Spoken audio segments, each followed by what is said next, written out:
आज की कहानी एक हॉस्टल में रहने वाले लड़के के बारे में है। तो चलिए करते हैं शुरुआत। कॉलेज का पहला दिन था दोस्तों। मुझे उस दिन कमरा नंबर 15 अलॉट हुआ था। जब से मैं इस हॉस्टल में रहने गया था उसी पहले दिन से मेरे साथ कुछ अजीबोगरीब चीज़ें मेरे साथ होने लगी।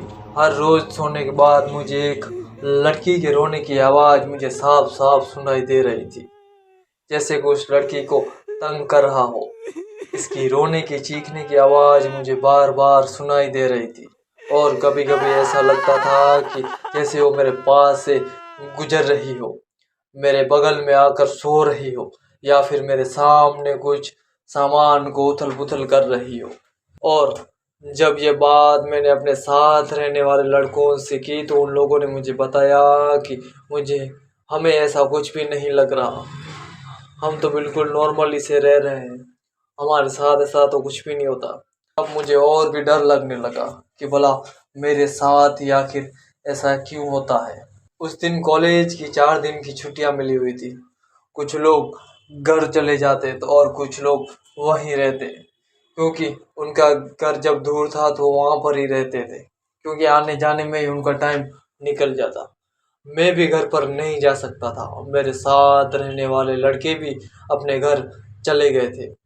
मैं वहीं अपने रूम में अकेला ही बचा था। दूसरे दिन रात के करीब 2:30 बजे के आसपास मेरी आँख खुल जाती है। जब मैंने बाहर की ओर देखा तो बहुत ही ज़्यादा जोरों की बारिश हो रही थी। तब अचानक दरवाजे पर किसी के दस्तक देने की आवाज़ मेरे कानों में मुझे साफ तौर पर सुनाई दे रही थी। ऐसा लग रहा था कि जैसे कोई जोर जोर से मेरे रूम का दरवाज़ा खटखटा रहा हो। जब मैं दरवाजे के पास गया और दरवाज़ा खोलकर बाहर देखा तो मेरी आंखें खुली की खुली रह गई।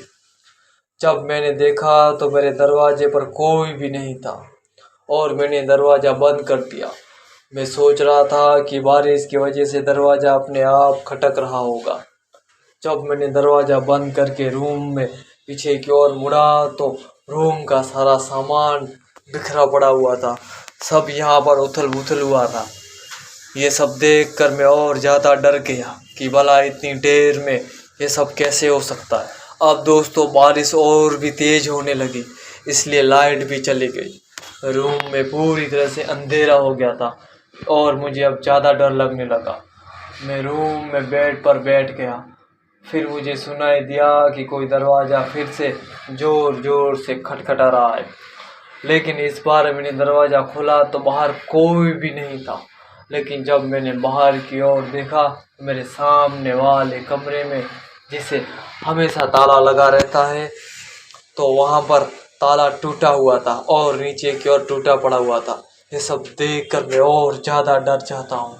मैंने उस कमरे में जाकर देखा तो मैं उस कमरे में मैं जैसे ही अंदर गया तो उस कमरे का दरवाज़ा बहुत ही तेज़ से अंदर से लॉक हो गया और मैं अपने आप उस रूम में फंस चुका था। और उस रूम में अजीब सी आवाज़ें मुझे साफ तौर पर सुनाई दे रही थी। उस लड़की की रोने की चीखने की मुझे आवाज़ अब और ज़्यादा सुनाई देने लगी। ये सब सुनकर मुझे बहुत ज़्यादा डर लगने लगा। मेरे हाथ पैर अब कांपने लगे। तभी अचानक मेरे पीछे रखी एक अलमारी बहुत तेज हवा से मानो हिलने लगी हो वैसे हिल रही थी। कोई उस अलमारी के पास बैठा हुआ था। अचानक मेरे पीछे से खिड़की टूट गई और टूटकर नीचे गिर गई। और फिर जब मैंने पीछे मुड़कर देखा तो मैं पूरी तरह से हताश रह गया। ये दृश्य देखकर मैं बुरी तरह से चौंक उठा और मानो मेरे पैरों तले जमीन ही निकल चुकी हो। ये सब देखकर बहुत ही ज़्यादा मुझे डर लगने लगा और मैं खुद को हिम्मत देते हुए किसी तरह उस कमरे का दरवाज़ा खोलकर मैं बाहर चला गया और नीचे दौड़कर गार्ड के पास गया। मैंने गार्ड को सारी हकीकत मानो घटना बता दी। गार्ड अंकल मुझे उस कमरे के पास ले गए। जब मैंने उस कमरे को देखा तो वहाँ ताला लगा हुआ था और सब कुछ सही था। ये सब देखकर मैं और भी ज़्यादा डर गया। गार्ड अंकल ने मुझे बताया कि वो रूम पिछले 10 सालों से बंद पड़ा हुआ है। यहाँ पर एक लड़की रहती थी, इसे प्रोफेसर के बेटे से प्यार हो गया था, लेकिन प्रोफेसर इसे बिल्कुल भी खुश नहीं था। उसने अपने बेटे को दूसरी जगह शिफ्ट कर दिया। उसके बाद उस लड़की को एक दिन उस कमरे में पंखे से लटका दिया, इसलिए वो कमरा उसी दिन से लॉक पड़ा हुआ है। उस कमरे में कोई भी नहीं जाता। उस रात में बहुत ही ज़्यादा डर गया और गार्ड अंकल के पास रात बिताई। गार्ड अंकल की बातें मुझे सोने तो नहीं दे रही थी और रात रात भर यही बात मेरे दिमाग में बार बार घूम रही थी। और जब अगली सुबह ही मैंने हॉस्टल को छोड़ दिया, रात की बात मेरे साथ घटना जो घटी थी वो मैं कभी भी भूल नहीं पाया। मैंने उस कॉलेज की तरफ और ना ही उस हॉस्टल की तरफ कभी गया और ना ही मैंने उसे कभी मुड़कर भी देखा। दोस्तों, ये बात काफ़ी मेरे दिमाग में घर कर गई थी और ये बात आज भी जब मैं किसी हॉस्टल को देखता हूँ तो मेरे दिमाग में आ जाती है और मैं काफ़ी ज़्यादा डर जाता हूँ। दोस्तों, आप लोगों के साथ कभी ये घटना ना हुई हो। आई होप कि मैं आपसे यही कहना चाहता हूँ। थैंक यू दोस्तों। अगर ये कहानी आपको अच्छी लगी हो तो इस वीडियो को फ़ौरन लाइक कर दें। चैनल पर नए हैं तो चैनल को फ़ौरन सब्सक्राइब कर दें।